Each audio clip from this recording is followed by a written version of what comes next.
quarter. Hold on one second.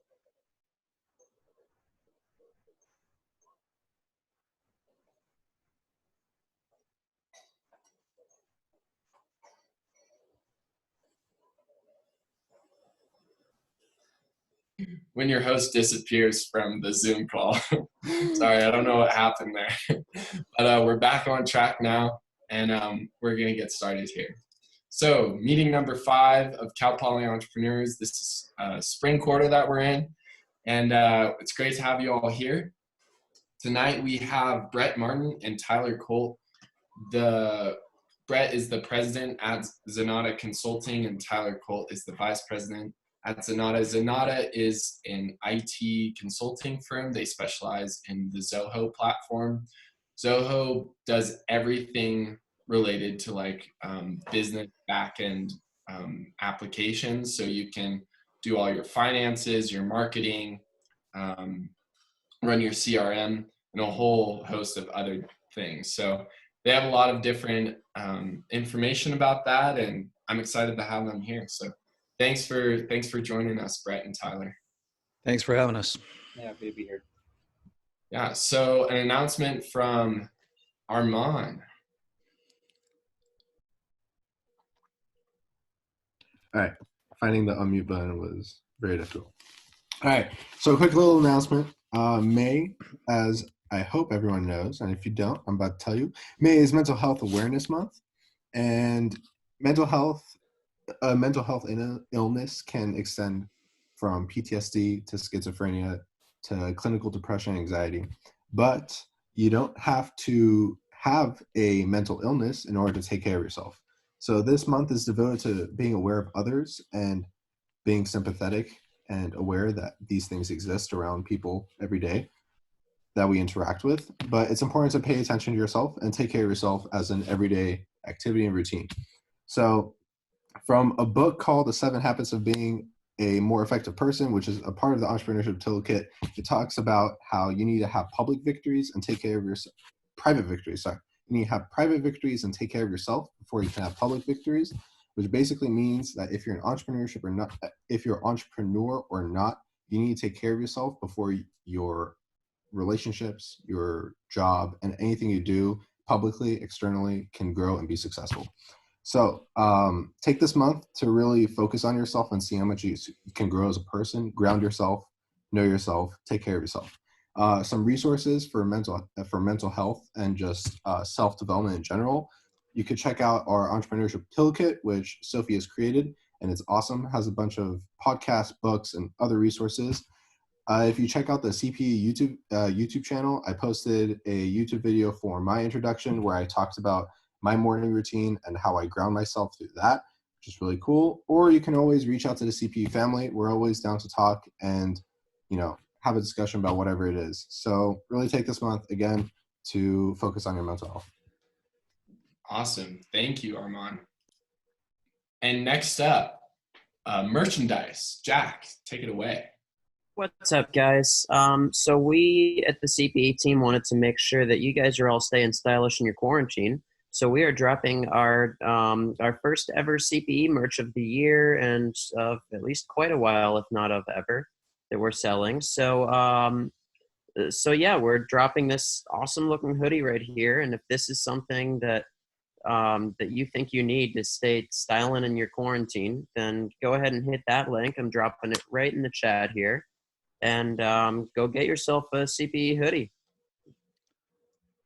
Nice. I love it, Jack. I'm totally going to buy one. And I love that it's $39 and not $40, because that means I'm getting a deal. Oh, yes. It makes a huge difference. So you can, if you buy 3 of these, then you can go buy yourself a coffee that you wouldn't have bought if they were all 40. It's pretty worthwhile. Thanks, Jack. We have a giveaway that's going to be announced next week, so be sure to stay tuned for a way to get one of these hoodies for free. All right. And now jumping into an announcement, Deloitte Consulting is having a startup competition here at Cal Poly. They are having an information session sometime, let's see, where is it? Monday, May 18th. There is a Zoom link that I will share in the chat. If you're interested in doing this, I highly recommend. It's teams of 4 to 6. So we can send you more information. We'll send that in the GroupMe, the Cal Poly Entrepreneurs GroupMe. And here's the thing, you can also Google it and find it pretty easily. All right, so now time for a little bit of trivia. This one was pretty interesting. I didn't know this. Instagram founders named the first iterations of their apps after alcohol. Didn't know that. What was Instagram initially known as? And I'll pop up the chat window here so I can see. Anyone? Can anyone guess? No? Nobody? Think of the tape. Scotch. That was pretty silly. I thought I'd share that, some startup news. This one's kind of crazy. This cryptocurrency was described as being the biggest Ponzi scheme in human history. What is the name of the coin that brought in $4 billion worldwide? Nope. Bitcoin. Bitcoin, nope. Nope. Oh man. Okay. There's this great episode that the New York Times has on actually this cryptocurrency, and it's called One Coin. Yeah. So it came from somewhere in Eastern Europe, and they were able to create a cryptocurrency with literally no blockchain to speak of whatsoever. And people just bought into it. So yeah. Oh, kind of cheated that trivia question. So which is better for a company, convertible debt or convertible equity? Anyone? Anyone? I'm going to guess convertible debt. Well, this is what I read online from Startup Trivia. It says convertible equity because investors cannot demand repayment in cash. Yeah, so David, nice.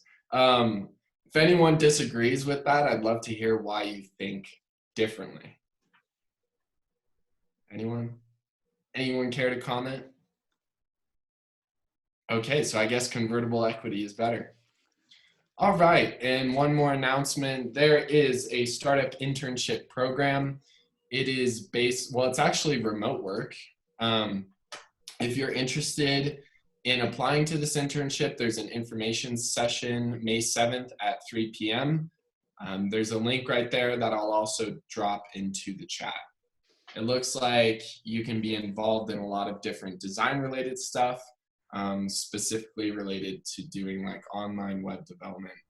And yeah, so I encourage those of you who don't have an internship this summer, take advantage of an opportunity like this to do something remote.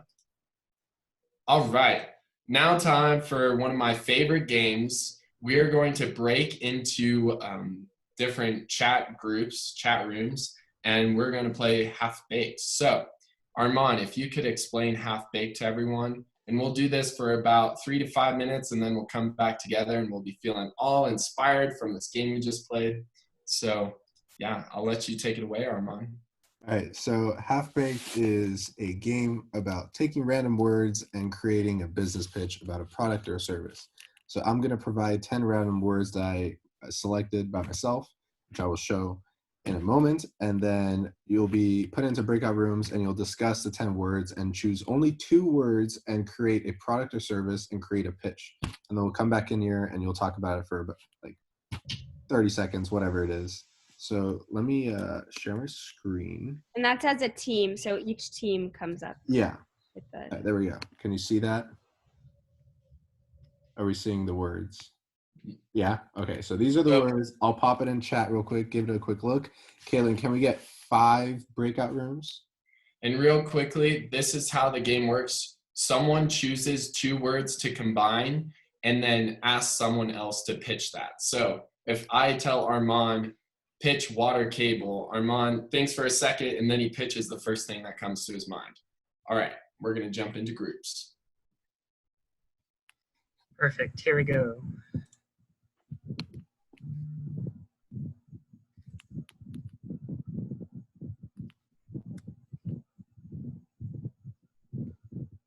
Sarah. Hey.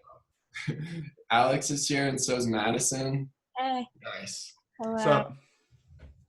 So, Now from each group, we're going to hear someone pitch, and we'll start with Alex. Kick it off. all right, I must give credit where credit is due. This idea was pioneered by Alistair, but I want to know, have you ever been out walking at night and you want to go just across the street, you're just out in the neighborhood, but it's too dark and it's too scary and you might get hit by a car? Well, we've been in communication with some top-level scientists, and we've created some genetically engineered frogs called reflective frogs that you can buy in a 5-pack. Each frog comes on a leash, and you can kind of fan them out in front of you. And when you have all these frogs in front of you, for starters, no one's even going to want to come near you. But even if they do, the frogs are bioluminescent and reflective, so they will see you. If there's a car coming along, it's going to stop. If there's a motorcyclist, he's going to stop. You basically run no risk of getting hit by anyone at night, and so there's no reason not to buy this. And you can buy them from us in 5 packs for $39.99. Nice. Thank you, Alex. Does someone else want to take it off for the next one?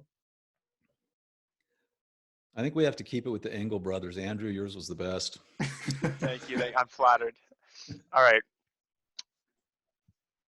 In today's day and age, we live in such a fast-paced society that at the end of the day, sometimes you just need to stop and think about things. You know, we're constantly on our phones. We're constantly thinking about what's ahead. Sometimes you just need to stop and reflect. That's why I, Andrew Engel, am selling the Reflective Bell. The Reflective Bell sits in your pocket, and every 2 hours, it rings itself. And this is a reminder for you to just do a small amount of meditation in your head. Just reflect on life, smell the roses, and, you know, we've had a lot of people using the Reflective Bell, and they've all reported higher quality of mind and higher quality of life. So if those things are important to you, which they should be, I recommend buying a Reflective Bell. I love it. Can we give Alex and Andrew a clap? I think you can do that. Yeah, there we go. That was a bow, not a dab. I love it. Who wants to go next? I'll go for my group. We did Drill Frog. It's an artificial reality-based fitness game to stay fit, happy, and healthy during quarantine. So you get together your group of frogs. It's like the game Frogger. And the goal is for you all to leap together towards your fitness goals, like one group of frogs. And if you fall behind and you don't show up, then you get run over by the cars and you're out for that round. There's some prizes, like you could get some tough reflective cables, or you could get an elite bell to further enhance your training at home during coronavirus. And that's Drill Frog. Nice. Thanks, Matt. Yeah, give him a hand clap. All right. Well, that's all. We're running a little bit behind, so I want to jump into the main event. Maybe we can do these after. I want to introduce Brett Martin and Tyler Colt, as I introduced them earlier. Thank you so much for being here today, guys, and I'll let you guys take it from here. All right. So Tyler, I should go ahead and present. Yeah, you can do it. I can do it. I'll do it.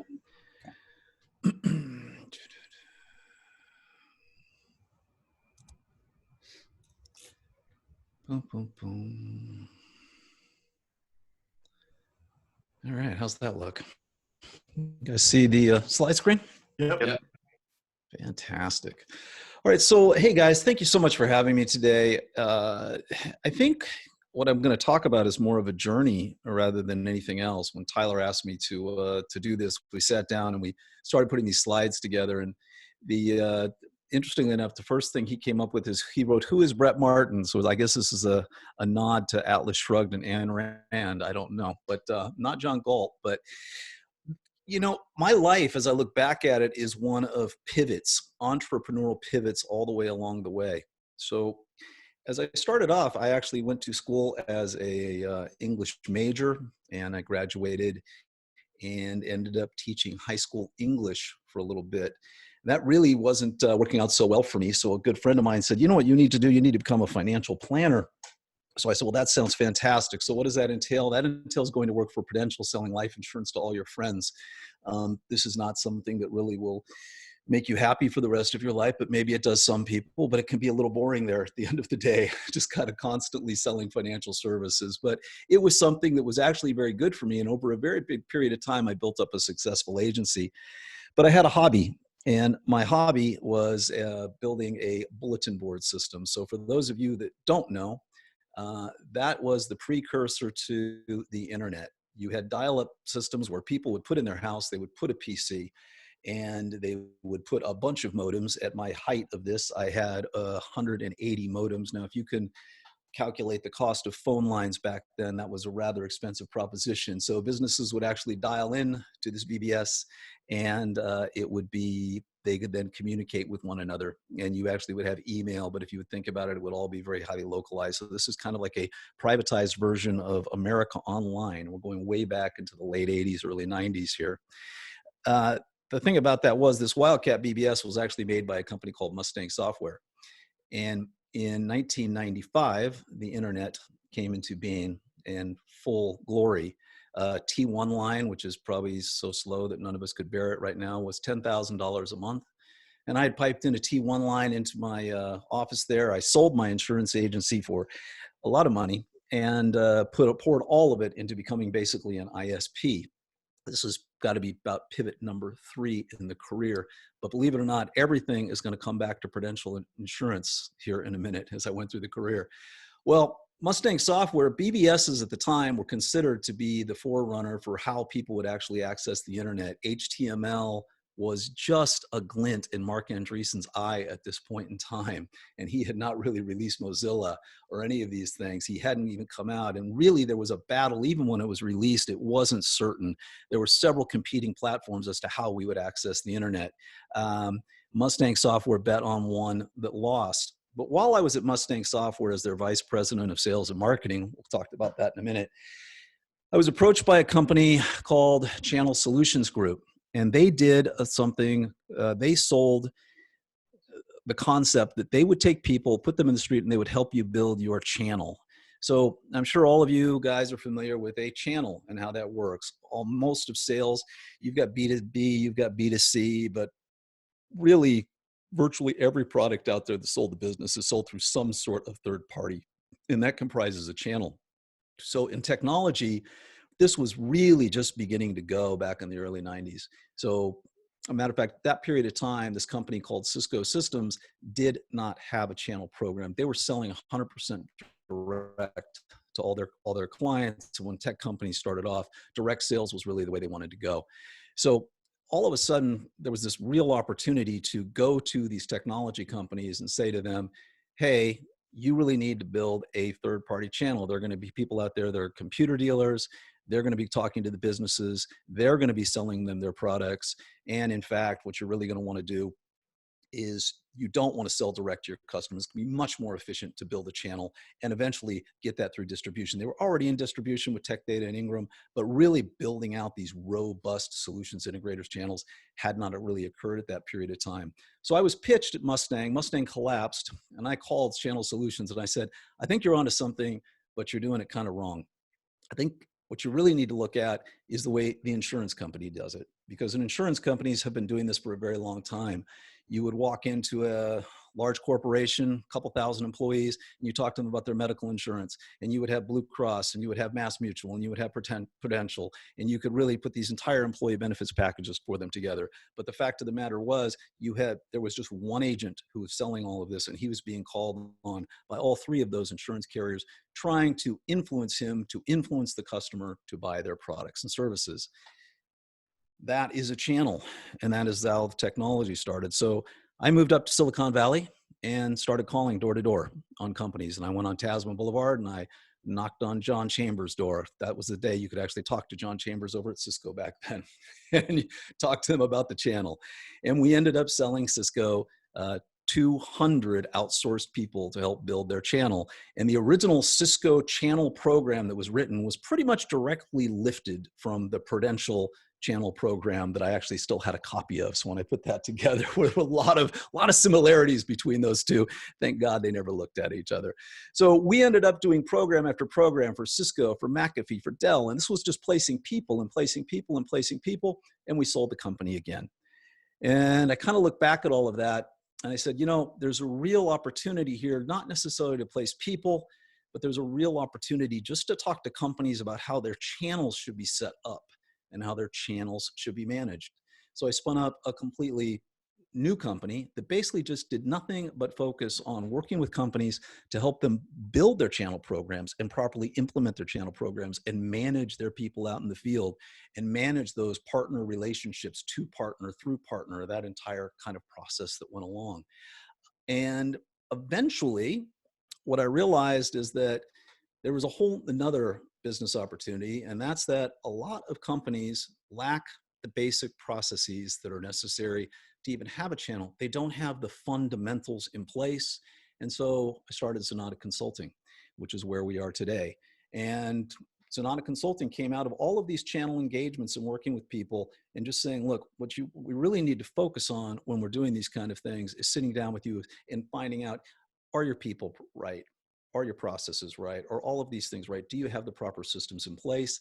And that then became the overall focus of this company. So kind of an odd journey from insurance to here, but believe it or not, every single step of that way led to making different decisions as I spun up each and every one of these companies as to how that should look, what they should be about, and what we should do.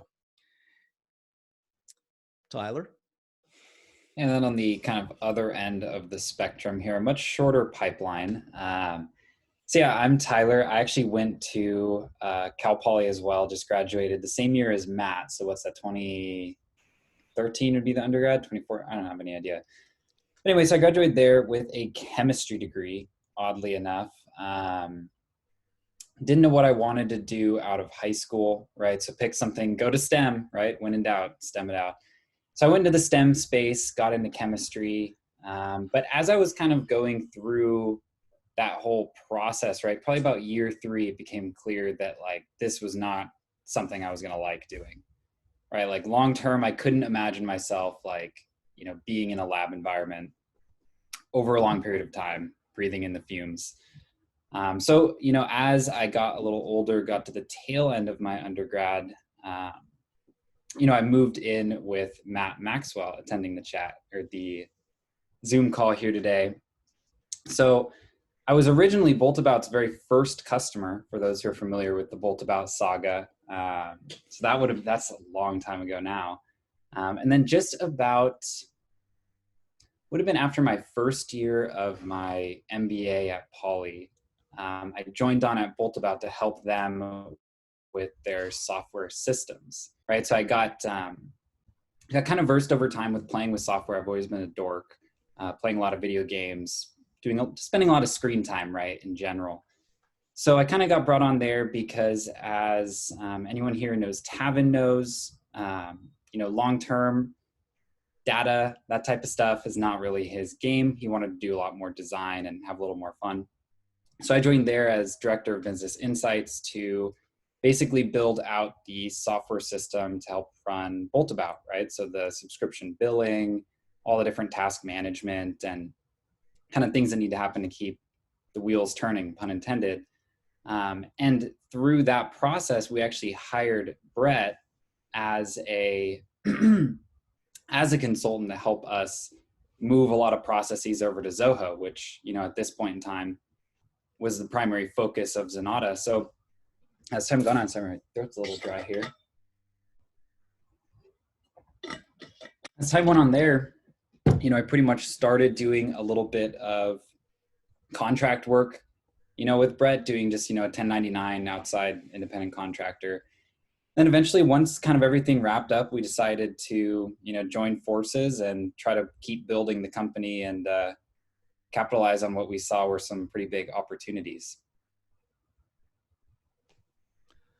All right.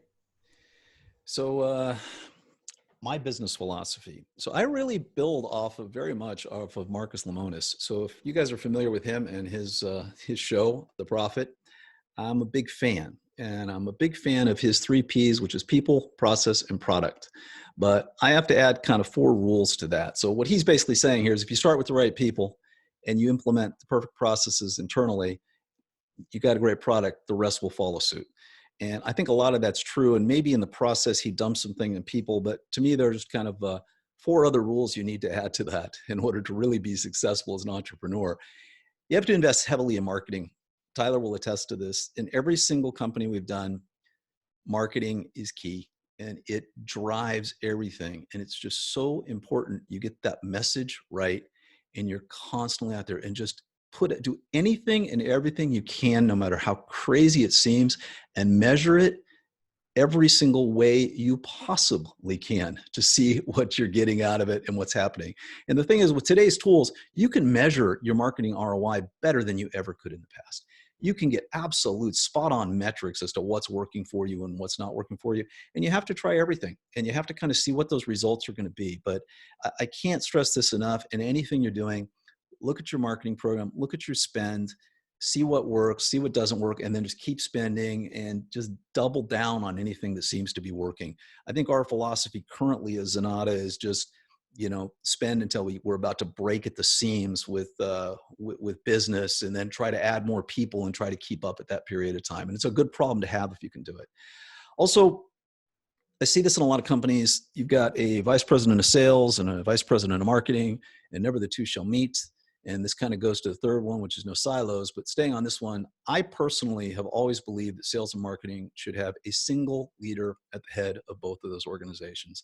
They need to be joined at the hip and they need to be integrated. So all of your sales and marketing efforts, you cannot have a marketing team and a sales team that aren't talking to each other. They need to constantly be engaged with each other, and they need to truly be a team. Nothing destroys a company more than having rifts between those organizations.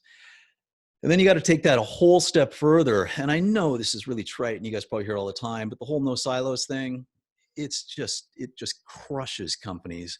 You have to have complete openness between all the organizations and they need to talk. The people that are building the product, whether it's software, whether it's hardware, whatever it is, they've got to be so tightly aligned, because every single piece of your organization is going to have some information that the others don't. Something that's extremely valuable to your organization, something that's actually going to help drive your sales, help drive your success. And then I think the last thing I say for last is probably the most important, and it's, empower and involve your key players in all decisions relating to the company's direction and process. And I kind of mean that. You bring people in. This goes to one thing that's not on here, which is always hire people that are smarter than you. Consequently, Tyler is here. If you really do want to have people that are better than you, smarter than you, and if you really do hire people that are better than you and smarter than you, then you clearly want to empower them and you want to involve them in all your decisions because they have a lot to bring in. It also prevents resentment from building up, which is a really big problem in organizations. When you silo it out, people get left out of decisions, things that they think they may bring value to. It never hurts to bring anyone in. So inclusiveness in an organization is huge, and this has worked extremely well for me. And this is a learned thing. You just don't wake up and go, oh, I've got these great ideas. I mean, this comes from falling on your face a lot and making mistakes and not empowering people and not including people and having silos because you think that's a great way to go. Well, from what I've learned, these are kind of the keys to success right here. Tyler? And so we thought we would talk a little bit about Zenatta's position.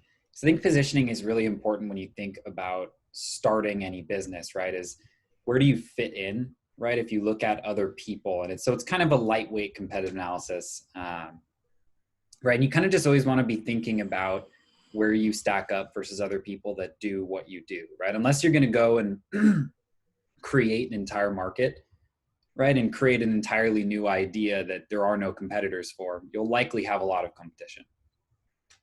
And so what you want to do is kind of break things down, right? So I picked just a couple items here if we're looking at other competitors, right, in our same space. So these competitors are like other big consulting companies who work with Zoho, right? And there's kind of a set of about 5 or 6, right, that are really kind of that top of class that we compete directly with. And so you can kind of break it down, and these are, again, just kind of a select couple examples, right? But you want to think about what you're doing to structure your company, right, in a unique way that helps you survive. And this one has honestly never been more true than now, right? With, you know, a lot of our other competitors, pretty much all the big ones, have a traditional kind of project manager here and then a team of developers under that project manager, right? But what that does is it adds that project manager as a fixed cost, right? That has nothing to do with the direct delivery of your product, right? Versus for us, what we do is we just pay developers more and hire people that can be their own project manager, right? And so nowadays, right, given COVID, you know, like, you're going to see people spending a little bit less money. So us being structured like this and cutting out a pretty significant fixed cost, right, with those salaried project managers helps us survive. Right? If you look at something like the structure of an engagement, right? So all of our competitors do only project scopes. So what's on this paper, we're paying for this exact thing and you will deliver this exact thing, right? But as you go on and do more communication with people, and I'm sure a lot of you will kind of feel this, two people can read the same sentence a different way. And so doing these hourly scopes really helps us just stay safe and profitable, really, regardless of what happens.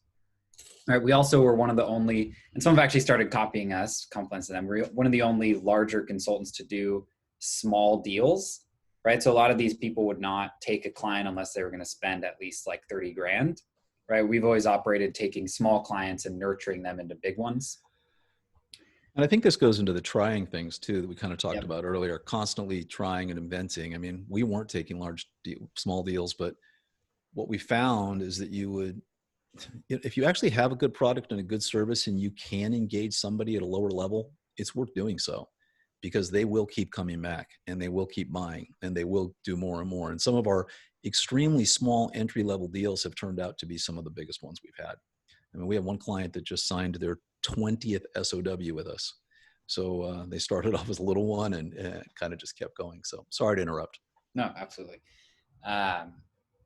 Yeah, and then kind of different focus. I'll go through these real quick, but different focus, right? Where a lot of these people are doing verticals. So if you're a real estate agent, here's my real estate agent solution. I hope you like it. If not, right, we're not going to twist it for you. We go all custom, so a little bit more of that client-directed solution, right? And then for us, a big piece has always been marketing, right? So in Zoho, we saw that Zoho's tutorials were quite bad and no one was really making content for this. Right. So in the past couple of months, we've put out probably like 30, 40 videos on YouTube, somewhere in the ballpark of there. And not all of them are good, right? Some of them are a little rough, right? Especially at the beginning, like audio stutters, maybe a blurry one slips through and goes out, right? But it's kind of that mentality of just start doing things and look at what you can do to fill a gap, right? And in marketing, and at least in our space, that was a huge gap to fill. We'll slide it. All right. Yeah, and this is kind of an interesting reach of a slide here. But we had a talk a while back. I don't remember his last name. His first name is Dan. And it was actually one of the ones that I had been to up in SLO.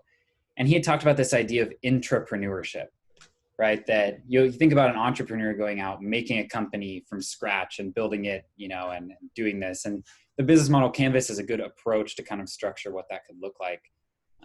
But, you know, Dan had talked about intrapreneurship being that you can be inside a company and apply those same types of concepts, right, to solve problems. And I thought it was interesting just to throw up the idea of consulting as intrapreneurship, right, where you're going into someone else's company, right, and going through this same process, right, of identifying a problem, figuring out a solution. What do we need to track to define that solution?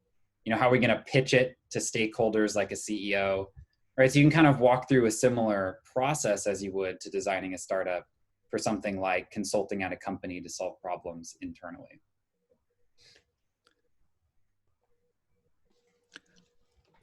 All right. Thank you so much, Alistair. This is Q&A time now. Yeah, Q&A time. That was great. Brett, you have pretty extensive experience. Well, thank you. All by happenstance, it seems, but yes, it's hard-earned. Mm-hmm. Does anyone have any questions? I have a question. Yeah. Yeah. just for like consulting work in general, you mentioned that you've seen good results from charging on like an hourly basis.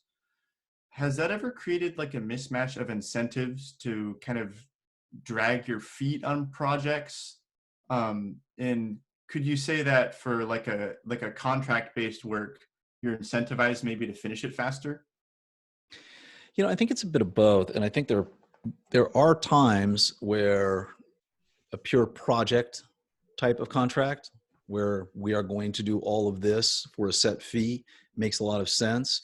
I don't know if it's an incentivization kind of thing, Alexander. I think that when I look at, we charge by the hour because when you're doing sales and marketing consulting, you don't have any idea sometimes where people are going to go.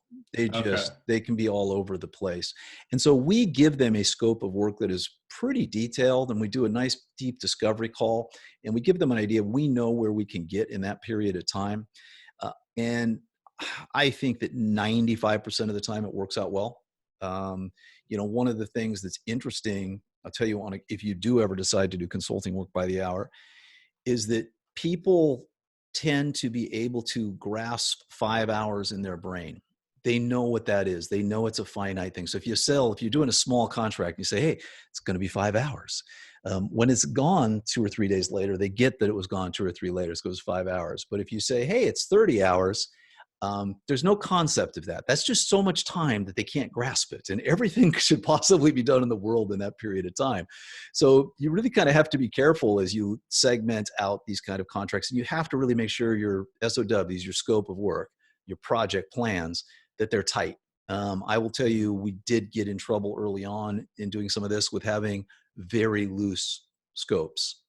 And a loose scope of work can kind of sink you because it's maybe a little broad, and people thought, even though it was hourly based, that they should have gotten everything that was written in that scope of work. So you need to be, as long as I think you keep those pretty tight, you're in good shape. Okay, thank you. Hey, Brett, I had a question about marketing. Would you say the priority for marketing should be on producing really good content or producing like frequent content? I mean, I understand they're both important, but I think really, really good content. I think what Tyler meant by saying that it's not all great, because quite frankly, I think our content is fantastic. I think here's the thing, Kaylin, it needs to be super relevant to your audience, right? And I think as long as your content's super relevant to them, you're going to be in good shape. Do you ever look something up on YouTube and it's a how-to video, and literally you have to go through 10 or 20 minutes to get to where the freaking how-to is at the end, and you want to put a bullet in your head trying to skim through the video, right? No. So just get to the point, right? Here's how you do this, and you do it. So our goal on all our content, and because it's very process-based, people are looking for a quick answer on how to do something in Zoho, in our instance, because that's what we are. We're Zoho consultants. So they're looking for a specific answer. I think it's good that you do kind of really, really detailed, really relevant content. Now, we have a little bit of fluff. I have a writer who's an outside writer who does some SEO content for us. And so he's producing 4 or 5 blogs a week, which I get very little value of. I don't think they're all that great, but they rank really good on SEO. They get people to the site, and then all the other content. So if I'm getting, I shouldn't say a week, 4 or 5 pieces of content a month for us. So like 1 content a week that we drop in is, I would say, a little fluffy, but it's got such great SEO that it kind of brings things in so that all the rest of our content gets picked up. And I think also setting yourself aside. So, if you want to talk on a marketing perspective, one of the things I brought early on, because I've always done this at the last many companies, is podcasting. So I said, Tyler, we're going to do a podcast. So we've done a podcast. We just recorded our 92nd episode, right? The podcast is huge because it's and a podcast and a newsletter. So it doesn't have to apply that way, but drip marketing, constantly being in front of people with relevant content, is huge. So our newsletter is not fluffy. Our newsletter is, here's what happened this week in Zoho. Here are the major changes they made to the applications. Here's the new releases they had. So if you have 15, 20 things on the thing that are all relevant, that are all new, people are going to read that. So, our open rate's 30-40% on a newsletter, which is big, and that's kind of driving, but also it's every month. So you'll find people will visit you, and now you get your email and you just cook them. And 9 months later, a year later, I get an email, but it's a reply to the newsletter they got saying, hey, we need to talk about this stuff now. And so I think as you look at things like HubSpot and you look at a lot of these companies that do sequence marketing and drip marketing and those kind of things, I think it works if it's relevant, but I think it drives you nuts if it's not, right? You just want to unsubscribe. So long answer to your question, but yeah, I think highly relevant content's best. Yeah, super helpful. I'm actually working on the podcast for Cal Poly Entrepreneurs, so it's funny that you mentioned that. Yeah, That's so good stuff. Awesome. Thank you. You're welcome. So when you're meeting with clients, do you have kind of like a framework that you use or process you go through to identify the problem that's, kind of like underlying that may not be easy to see at first? Yeah, I think with everybody, it's different, but most people they're coming to you because they've got some serious pain points. And so you just straight up ask them, what's bothering you? What's not working? What are your hopes and dreams? What does a perfect world look like for you at the end of the day? I'm not sure we can get you there, but let's discuss what that looks like. And some people are, they have crazed ideas is what their sales and marketing platform should look like that just aren't even remotely possible. But I think in the most cases, it's really just kind of sitting down and talking with them through their overall business process, which is why that slide that Tyler brought up, this is really interesting because we have a fun job. We get to talk to them about what are the problems that they're having? What are the key metrics that they're trying to measure? Because if you think about sales and marketing and CRM, that's what you're doing, right? How many calls did they make? How many leads did we get? How many of those leads converted? When they got to a deal, and then, we talk about their overall process that they've got and how they're selling things and what are their stages of closing a deal and what does that look like? And then what's post-sale look like? Because oftentimes that's one of the key elements in an entire business process. It's great it got sold, but now you got to deliver it. So what's that overall post process look like? And so I think those are kind of the key things. I'm not sure if I answered your question, Alistair. Tyler, would you add anything to that? I think it's just looking at it like looking at a problem in the scope of what their whole business does. Right. And that's kind of where you get to the fun stuff. Because someone will come to you saying, I don't like how this field doesn't fill in, or, these like little kind of minute issues, but kind of part of our job is to then abstract back a little bit and say, okay, but like, what's the business do? What's the other things do? And find more meaningful challenges. Because sometimes people come knowing exactly what hurts. And right then it's kind of point and shoot. But a lot of times it's just kind of dissatisfaction with the system in general. Right. And that's where you have to kind of look at it as a component of their whole business. Yeah, that's really helpful. Thanks, Brett and Tyler. Does anyone have any other questions? Yeah, but I had a question that's kind of a follow-up to Kaylin's about marketing. So yeah, just in my walk with CPE have seen that marketing is so crucial. And you talk a lot about content marketing. Kind of what are some of the strategies that you recommend to your clients or that you find most useful in just kind of like the basic, just to get started with marketing? Well, I think depending on your business, look, social's key. If you try to build your audience that way, bit by bit by bit. So it's not easy to build your audience. I will tell you that Google is still king. AdWords are still king in virtually every single business. Sometimes, though, it doesn't make any economic sense to do it. So it depends on what you're looking at there. In our business, it's key. But again, I just at the risk of being redundant here, it's that really relevant. You choose what it is that's going to get to your audience, right? What's your audience going to look at? Are they email readers? Are they social media? You have to figure out where your audience is and where they live. And then you want to market to them there with some sort of a relevant piece of content. So, everybody's a little different as to how they're going to market in these things. And you kind of have to talk to every business a little differently about that. We still have clients today. It's kind of interesting in this business that they use mailers, right? To businesses, physical mail, because it works for them. Because their business is they clean awnings in front of businesses, right? So, you know, how do you market to awning? Well, you have to determine where these awnings are, where these awnings exist. And then, you know, it's hardcore guerrilla marketing, basically just going and pounding on those pavements, right? But in the broader sense, and depending on the overall business structure, you know, people want content that makes sense to them. You know, I'll give you an example. There's a show called Community. Everybody knows it, right?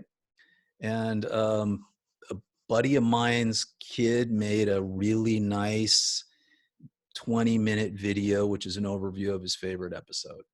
It has just under 200,000 views in like 2 weeks. Why? Because it's good content, it's compelling content, and people like Community search for community stuff, and they see this and they just keep watching it over and over and over again, right? And then Google recommends it. Well, that's kind of how it works. I mean, you've got to get your SEO up. You need to build you know, you've got to have, look, right now your storefront for almost any business is their website. So that website needs to be compelling. I mean, how many times do you go to a website and you're just appalled by it? You can't even find, you don't even know what they do. You look at it, you can't find a way to get in contact with them. You can't find if there's any content, you know, there's no reason you would want to do business with them because their website's so bad. So, I mean, I think everything is relevant when it comes to marketing, as long as it's good and it means something to the customer. If not, I don't know why you'd bother. I hope that answered your question, because I was all over the map there, Sophie. That's fine. Definitely the point about go where they are is, that's definitely relevant.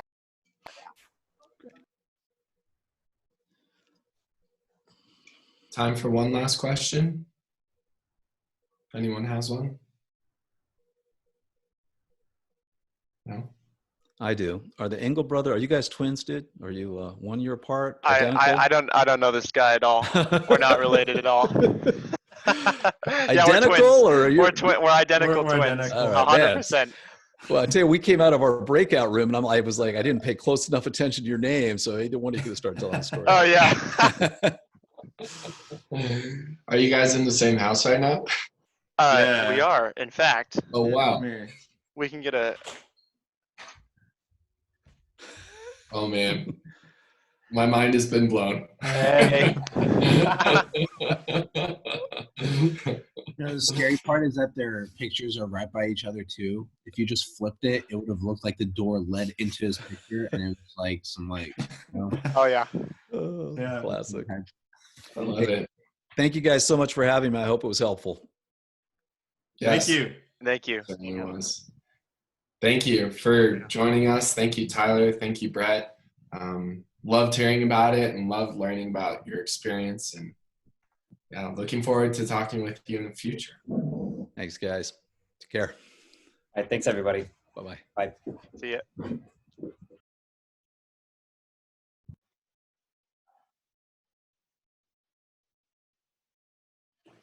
I always like playing this game of chicken.